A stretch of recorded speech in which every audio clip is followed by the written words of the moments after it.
Friends నమస్తే. Welcome back to Vijay kitchen. ఈరోజైతే విజయ్ కిచెన్‌లో ఒక మంచి స్నాక్ చేస్తున్నామండి. అది ఏదో కాదు, మన ఇంట్లో ఉండే ఇడ్లీ పిండి, అట్టుపిండితోనే.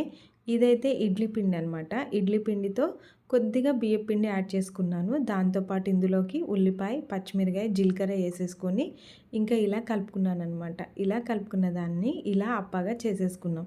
ఇది మన చేతులతో వేళ్ళ మీదే చేసేసుకోవచ్చు. దీనికోసం కవర్ అలా కూడా అవసరం లేదనమాట. ఇలా చేసుకొని ఇంకా స్టవ్ మీద కళాయి పెట్టుకొని ఆయిల్ వేసుకొని ఇంక ఇందులో ఫ్రై చేసేసుకోవడమే. చక్కగా ఇలా చేసేసుకోండి. ఎంత మంచి టేస్ట్ అంటే అంత మంచి టేస్ట్ అండి. చాలా చాలా టేస్టీగా ఉంటుంది. అంతేకాదు మన ఇంట్లో ఎప్పుడు అట్టుపిండి, ఇడ్లీ పిండి అంటే ఉంటుంటుంది కదా, అసలు మిగలకుండా అయితే ఏ రోజు ఉండదండి. ఎంత అట్టుపిండి, ఎంత ఇడ్లీ పిండి వేసుకున్నా సరే కొద్దిగా అయితే మిగిలిపోతుంది.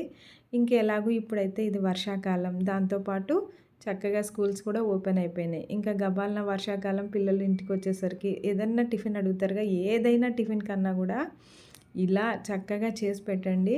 అసలు ఖర్చు రూపాయి కూడా ఖర్చు ఉండదన్నమాట. దాంతోపాటు ఎంతో టేస్టీగా మన ఇంట్లో పిండే కాబట్టి హెల్త్కి కూడా మంచిదేనమాట.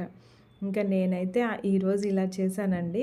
నిజంగా చెప్పాలంటే ఇది నేను ఈవినింగ్ స్నాక్కి చేయలేదు, మార్నింగ్ టిఫిన్కే చేసేసాను. అసలు మా పిల్లలైతే ఎంత ఇష్టంగా తిన్నారో. ఇంక ఇందులోకి చట్నీ బాగుంటుంది. దాంతోపాటు చట్నీ లేదు అనుకుంటే ఒకవేళ టమాటా సాస్ ఉందనుకోండి, టమాటా సాస్ అయితే ఇంకా పిల్లలు వదిలిపెట్టరు, బాగా తింటారు. ఈరోజు టిఫిన్ ఏంటి అని ఆలోచించే బదులు ఒకసారి ఇలా ట్రై చేయండి. చాలా చాలా టేస్టీగా ఉంటాయి. అంతేకాదు ఇది పెద్దలు కూడా తినొచ్చండి. చక్కగా ఉల్లిపాయ, పచ్చిమిరపకాయ అన్నీ వేసాం కాబట్టి ఇంకా మనం కూడా తీసుకోవచ్చు. అంతేకాదు ఎవరైనా చుట్టాలు వచ్చినప్పుడు కూడా ఇలా చేసి ఇచ్చేయండి. గబాలన స్నాక్ లేదు గబాలన ఏం లేవు ఇంట్లో అనుకున్నప్పుడు ఇట్లా అట్టుపిండి, ఇడ్లీ పిండి ఉంటే కనుక ఇలా చేసేయచ్చు. అట్టుపిండి అనుకోండి, అట్టుపిండి అయితే కొంచెం బొంబాయి రవ్వ కలుపుకోవాలండి. బొంబాయి రవ్వ కలుపుకుంటే అప్పుడు గట్టిగా అయితే ఇలా వేసుకోవచ్చు. కానీ ఇదైతే నేను ఇడ్లీ పిండితోనే చేస్తున్నాను. ఇంకా ఈ కలర్ రావడానికైతే నేను కొద్దిగా పసుపు యాడ్ చేశాను అనమాట. ఇంకా పసుపు వేయడంతో ఇది మామూలుగా లేదు. చూస్తున్నారు కదా ఎంత బాగుందో. టేస్ట్ కూడా నిజంగా అంత బాగుందండి. ఇంకా ఇందులోకైతే టమాటా చట్నీ కూడా సూపర్గా ఉంటుంది.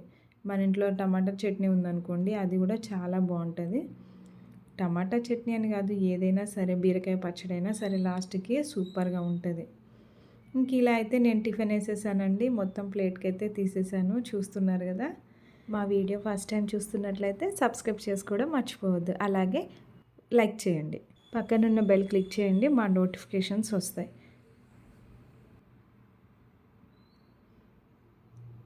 నిజంగా రిస్కే లేని, అసలు ఆలోచించాల్సిన పని లేకుండా స్నాక్ మాత్రం ఈజీగా ఒక్క 5 మినిట్స్లో ఇలా చేసేసుకోవచ్చు.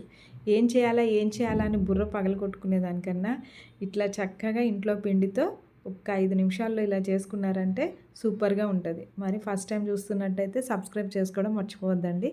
Thank you for watching. Please subscribe, please like.